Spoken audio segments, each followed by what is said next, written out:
This meeting is being held in compliance with the Brown Act. SCAG offices are open for members of the public to attend and participate in person. Instructions for providing public comment have been provided in advance and are also included in the agenda packet. If a member of this body is attending remotely but is not at a location specified on the agenda, they may observe and comment as a member of the public, but may not participate in any member discussion or voting of this body. For all members participating remotely, please ensure your microphone is muted when not in use. Please state your name during deliberations and whether making a motion or offering a second. Any voting member or member of the public calling into this meeting by telephone can press *6 to mute and unmute. All telephone participants should identify themselves prior to speaking. SCAG encourages all members of the public to participate in its meetings. We are committed to holding meetings accessible to people with disabilities. For members of the public requiring ADA accommodation, please call 213-630-1410.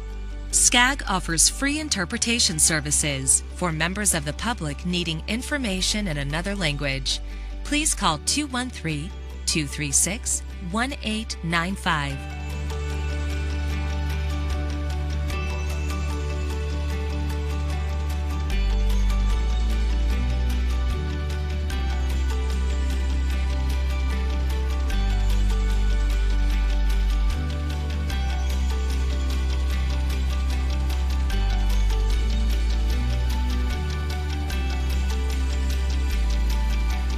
The meeting will now begin.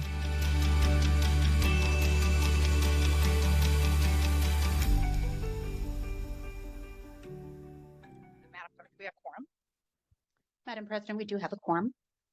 Well, thank you. Welcome and good afternoon. Today is Wednesday, November 5th in the year 2025. The meeting of the Executive Administration Committee is now called to order. Could I please ask the Honorable Daniel Ramos to lead us in the Pledge of Allegiance?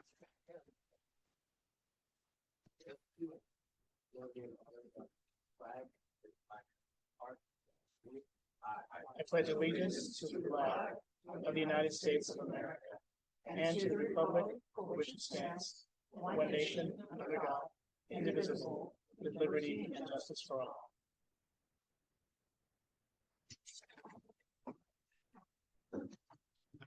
All right, we're going to go to the public comment period. I will now open up public comment period of the meeting. Staff, have we received any written public comments? Good afternoon, Madam President. No such comments were received. Okay. Do we have any members of the public here who wish to speak? None, Madam President. Okay.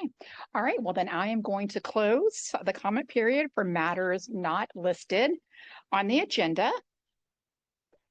Staff, do we have, let's go to review and prioritize agenda items. Do we have any items that need to be prioritized? None at this time. All right. Thank you. All right. Our first action item is resolution number 25676-1. I'm going to call on our Chief Financial Officer, Cindy Giraldo, to present this item. Thank you and good afternoon. Cindy Giraldo, CFO. Before you this afternoon for approval is Budget Amendment 2 to our fiscal year 26 budget. In total, this amendment increases our budget by just under $47.7 million, bringing it to a total of $469.6 million. Table 2 of the staff report provides you with a breakdown of the change in the overall work program budget by funding source, with details explaining each of these changes following the table. I won't be going through each line or change in detail. Don't get too nervous. I'll keep it summarized. But I would like to highlight some of the larger items that have been included in the budget amendment. There is $2.9 million in funding increase to some of our grant revenues as a result of the annual reconciliation letter that we receive from Caltrans. This budget amendment also includes 3 new grant awards totaling $53.1 million 2 from the Office of Traffic Safety, as well as 1 from AQMD to fund our Invest Clean rebate program, and that one totals $51.5 million. The primary purpose of this budget amendment is to true up carryover budget balances and make the related staffing adjustments for multi-year projects and grants that were estimated over a year ago when we first prepared our fiscal year 26 budget. Now that our year-end close is nearly complete, we're able to true up those carryover balances and make the needed adjustment. In total, across all funding sources, the carryover adjustments are a net reduction of $9.3 million to our fiscal year 26 budget. In addition to the carryover adjustments, there is also a $614,000 increase in CRP revenue. This is to go towards our Mobility Hubs project to support multimodal transportation options in support of the Olympic Games. And there are a few non-labor requests that have been incorporated as well. They total about $152,000, the most significant of which is $100,000 for California Forward and $20,000 in additional funding for our CBO strategy project. So I said I wasn't going to go through all of them, and I didn't, but that said, all of those combined total $47.4 million, or 99% of the budget change. So you actually did get a very thorough review of the changes included within this amendment. At this point, I would like to provide an update on our ERP project, which we've discussed a couple of times before this meeting. We have nearly completed our discovery phase, and now we plan to move forward with an RFP to identify our new ERP system, as well as to contract for consultant implementation support. Within this budget amendment, we have included 7 limited term positions needed to backfill existing SCAG staff and support the ERP implementation. Those positions are noted in attachment 3 to the staff report. This budget amendment does not include funding for system licensing itself or the needed implementation support services. Funding for those items will be requested in our fiscal year 27 budget. We do estimate that the funding needed for the licensing and the implementation support will be approximately $5,750,000 over an approximate 18-month to 2-year implementation period. But again, the funding, that funding is not part of this budget amendment. It will be included as needed in both the fiscal year 27 and fiscal year 28 budgets. Other staffing changes that have been included in this amendment include the upgrade of 2 limited term positions, the elimination of 1 vacant limited term position, and an increase in job grade for our Chief Planning Officer, as well as our Deputy Legal Counsel positions. This is following a review of the job role and responsibilities completed by our Human Resources Division. As previously mentioned, each of these changes has been detailed for you in attachment 3 to the staff report. With that, this concludes my report of this budget amendment before you, and it is staff's recommendation that you move to approve the action before you. Thank you. Thank you. Do we have any members of the public that wish to speak on this item? None, Madam President. Okay. Any members of the Executive Administration Committee wish to speak? Move the item. Hagman seconds. Daniel, and second by Margaret. Can I confirm who made the motion? Just one second. Supervisor Kirk Hagman, do you have a question? No, we're just gonna second the motion. Okay, got it. Okay, Ramos, I believe, made the motion. okay. All right. And Madam President, I'll proceed with the roll call. Okay, thank you. Cindy Allen, Aye. Jenny Crosswhite, Yes. Rick Dennison, Dennison, yes. Margaret Finley, Yes. Michael Goodsell, Yes. Kurt Hagman, Hagman, aye. Jan Harnick, Yes. Mike Judge, Joe. Ray Marquez, Yes. Andrew Maciel, Yeah. Daniel Ramos, Ramos, yes. Rocky Rhodes, Yes. David Shapiro, Yes. Thomas Wong. Yes. Madam President, the item for the motion for item 1 passes with 14 votes yes, 0 votes no, and 0 abstentions. Thank you very much. Okay, so let's go to the consent calendar. Do we have any members of the public that wish to speak on the consent calendar? None, Madam President. Okay. Do we have anyone that wants to pull anything from the consent calendar? Okay, Move consent. Second. all right. Moved and second. So I have a motion by Finley, second by Shapiro. I'll proceed with the roll call, Madam President. Cindy Allen, Aye. Jenny Crosswhite, Crosswhite, aye. Rick Dennison, Dennison, yes. Margaret Finley, Finley, yes. Mike Goodsow, Yes. Kurt Hagman, Agman, aye. Jan Harnick, Yes. Mike Judge, Judge. Ray Marquez, Yes.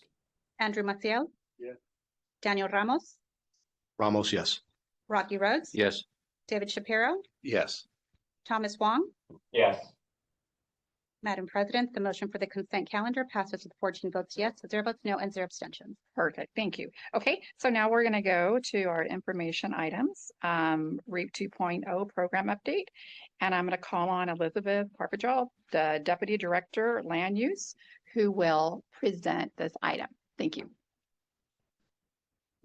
Good afternoon, everyone. Once again, Elizabeth Carvajal, the Deputy Director of Land Use. So as you all know, we have been working with our grantees to deliver the $231.5 million REAP program, including refining the project list with grantees. We last provided an update to the board in April, noting that we would be issuing letters to grantees who had not yet executed an MOU with SCAG, advising that the funds could be at risk if progress was not made. The board also authorized the executive director to make administrative changes to the program at that time. We are now at the point where many of our grantees are making steady progress and will complete the work. In some cases, however, grantees withdrew from the program or adjusted and reduced their project scopes and budgets to ensure that they could complete the work on time. Our current program includes approximately 90 projects at around $166 million in sub-allocations, down from the original approximately $192 million. So we have about $26 million that came out of that, in addition to $1 million in SCAG administrative savings. SCAG staff has developed an approach to reprogramming that aligns with the programs that were approved by the board, the state REAP 2.0 guidelines, and what we can reasonably deliver by the expenditure deadline. The funding will be reprogrammed as follows. $20 million is recommended for a second round of the Notice of Funding Availability for our Lasting Affordability Program. This will be an action item before the CEHD and RC on Thursday. This will fund housing trust funds and catalyst funds with a prioritization of new grantees.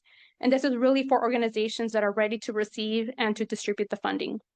In addition, staff recommends creating a contingency list of projects that we can tap into should additional funding become available.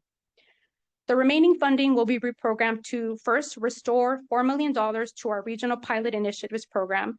This was removed from our REAP 2.0 funding when the 2024 budget reduced our allocation. So this is really a restoration of something that was already approved. We are proposing $3.8 million to LA County for an affordable ADU grant program as part of their existing sub-regional partnerships program to support ADU development in wildfire impacted communities and unincorporated LA County, and $170,000 for construction management support for our regional utility supporting housing program. A full status update of our current programs, this reprogramming approach, and the project list is in the staff report. Our ability to spend these critical one-time resources demonstrates to the state that we have the need and the ability to leverage these dollars and to meet the goals of our plan and make progress to tackling the housing crisis. We will continue to work with grantees to make steady progress in delivering this program and will continue to make periodic updates to the board. That concludes my presentation. I'd be happy to take your questions. Okay, do we have any members of the public that wish to speak on item 11? None, Madam President. All right, any questions from the committee? Okay, seeing none. Madam Chair, if I could just take a point of personal privilege to just mention that just on behalf of of our staff and our team, I think we need to say it's commendable that this region has seen fit to be able to spend about $200 million in this program. Yes, a little over 200 million. You have about 20 left. That these are projects that fell off, right? because I just want to make sure we talk about this. We spent a lot of time fighting for this money over the last year, and we just want to note that at this point, all of that money is being put to use, and it's all over the region, and we are now talking about how we make sure that the last bit that's left, that we can expend it before the expenditure deadline of June 30 next year. And so that really is the point of this presentation. We will continue to update you on how that's going. I just want to thank you for the confidence you reposed in us to be able to do this and come back to you and report. So just don't want to miss the opportunity to keep you abreast of how far we've come since we were lamenting the loss of those funds a few months ago. Thank you. All righty. Okay, so now we'll go and thank you, Homie, for those comments, first of all.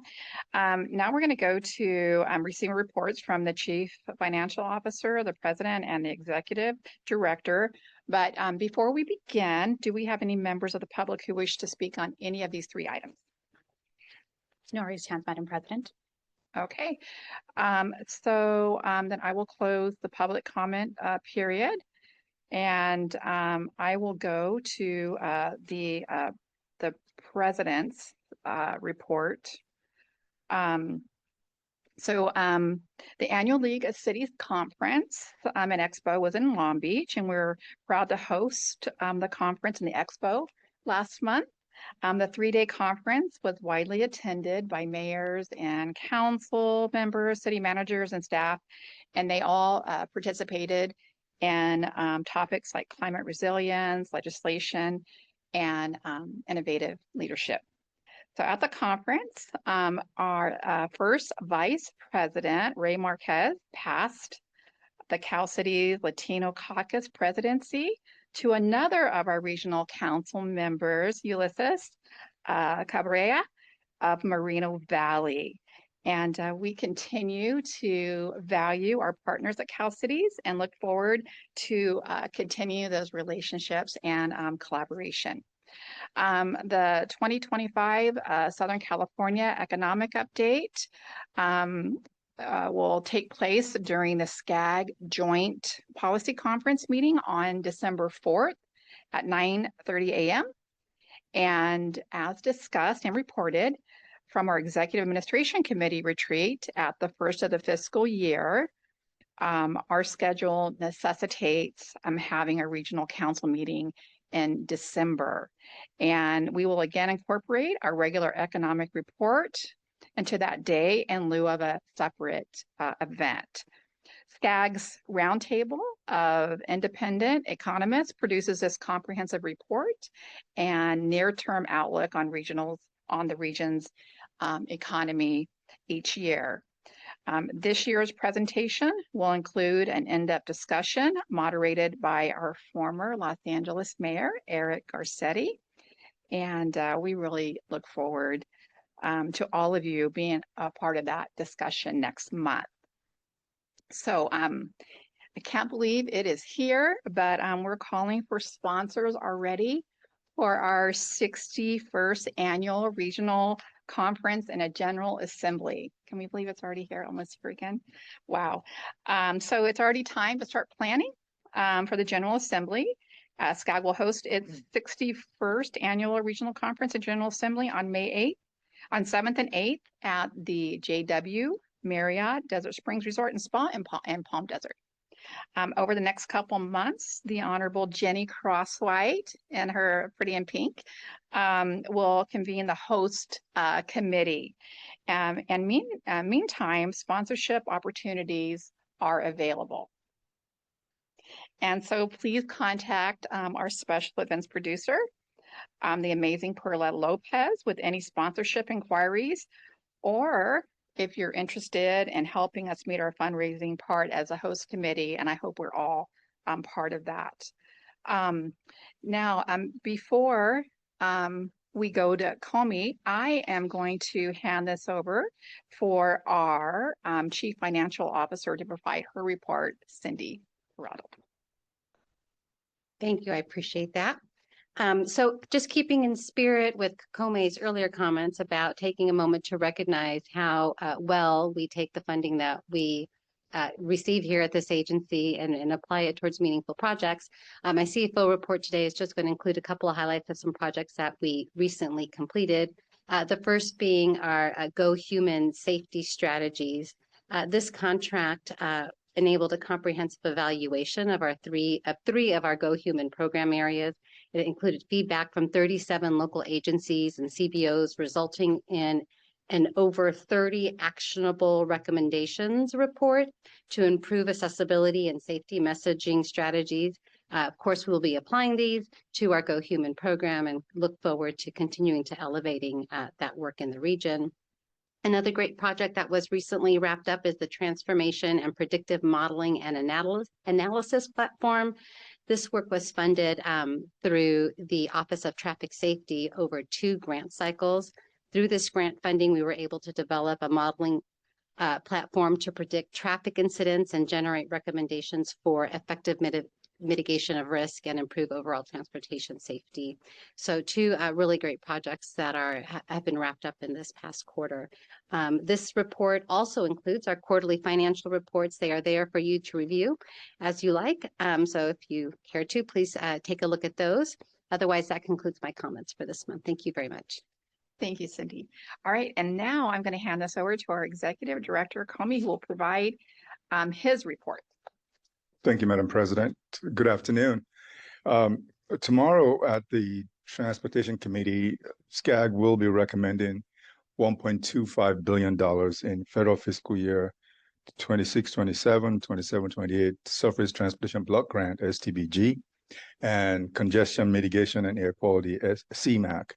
The STBG CMAQ funds amount to $1.2 billion that will be recommended in projects covering 130 projects that were selected throughout the region.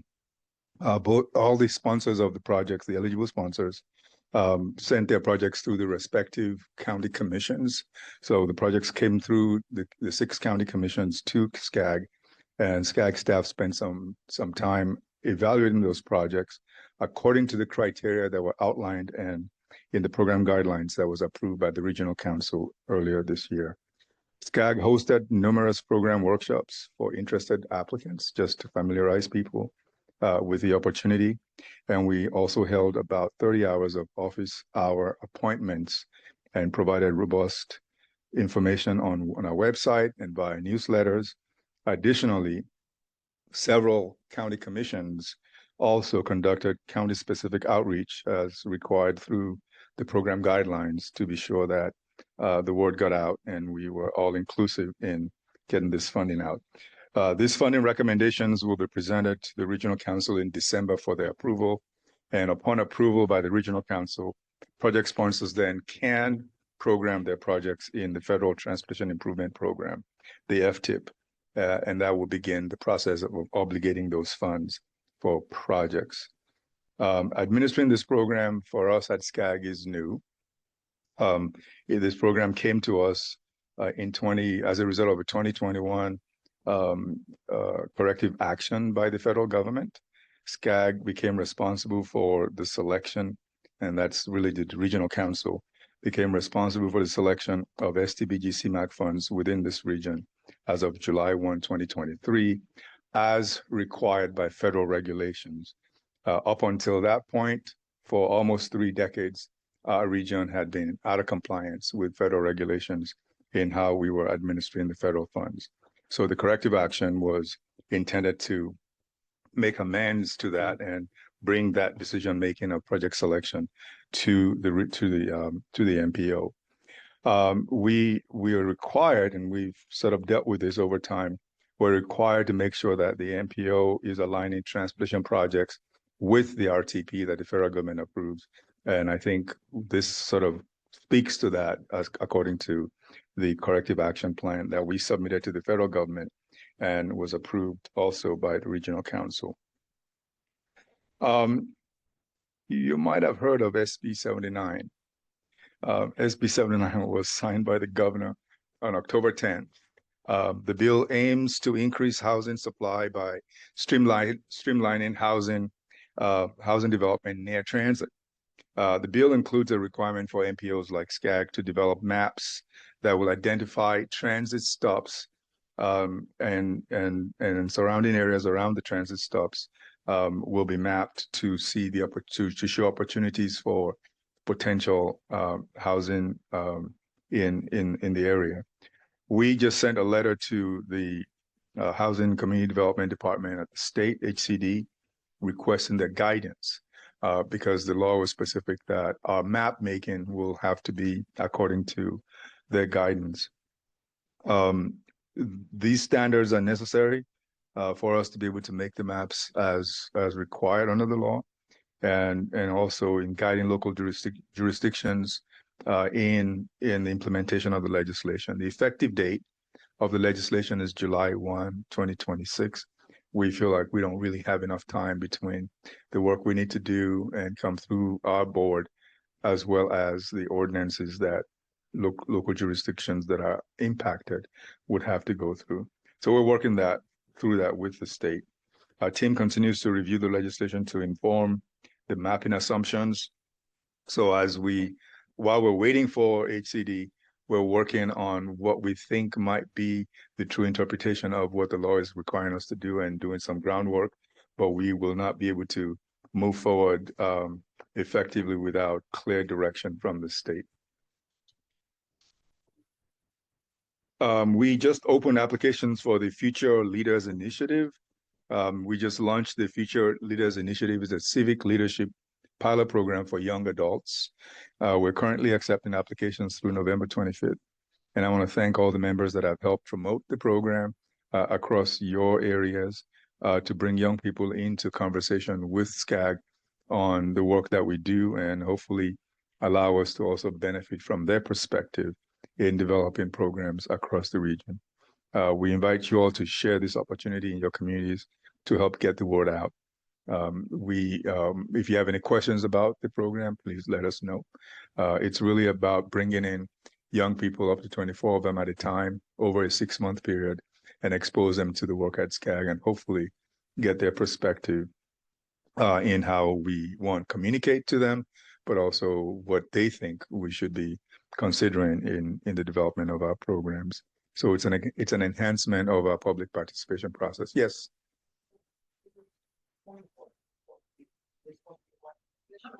Yeah. They're young people 18 to 24. Yeah. And we're asking you to help us find those young people 18 to 24 so we can have a good representation across the region in the cohort that comes in next year. Thank you. Finally, we're in the early stages of our, believe it or not, the development of Connect SoCal 2050, which is the next round of Connect SoCal. It's a 28 plan, will be adopted in April of 2028, all things being equal. But as part of developing that plan, the first set of work we have to do is updating our public participation plan. So the comments are due on the public participation plan on Friday, November 7th. And so we're hoping that you've had a chance to look at it, and folks across the region have had a chance to look at it and send their comments in. The draft public participation plan outlines our commitment to providing representative, accessible, and effective public and stakeholder participation in the development of our plans, programs, and initiatives at SCAG. And so we go through a process of updating this plan every so often, just to make sure that we're consistent and in meeting the requirements of both federal and state regulations. Madam President, that would be all. I'd be glad to take any questions. All right. Any questions? Okay, I don't see any other questions. All right, well, great. Does anyone have any future agenda items? Seeing none. All right. Okay, does anyone have any announcements? Ramos. Just one. Thank you, Madam President. 2 quick announcements. The first and most important one, go Dodgers. I know you guys are sick and hear about it, but gotta say it again. I'm loving all the Dodger blue that I see in the room. including Supervisor Hagman. I think that's Dodger Blue you got on as well. Great job, sir. Lastly, I'm excited to announce, and even more excited to be able to have the opportunity to be hosting the SCAG executive team on a tour of District 65, the greatest district in the SCAG region, in case you guys didn't know about it. But it's November 24th. If you guys want to mark that on your calendar, I would love to extend an invite to all of the EAC committee members. If you want to come up and take a tour of the town of Apple Valley, city of Hesperia, city of Victorville, see what we've got going on up in our region. I would love to see everybody up there. If you're too busy, I definitely get it. But just wanted to thank the SCAG team for taking time out of your busy schedule to take that crazy drive up the Cajon Pass and spending a couple hours with us up there to see all the amazing work that region has going on. So looking forward to you guys on November 24th. If you have any questions about it, feel free to reach out to myself or to Miss Yvette Macias, and we'll get you plugged in with all the details. Thank you. All right. Well, thank you very much. Thomas, I loved all your confetti. That was great. Yeah, go Dodgers. That was the best Super Bowl series, I think, in the history. That was fun to watch. All right. Well, that's all we have for today. And I am going to adjourn this meeting. Thank you so much for being here.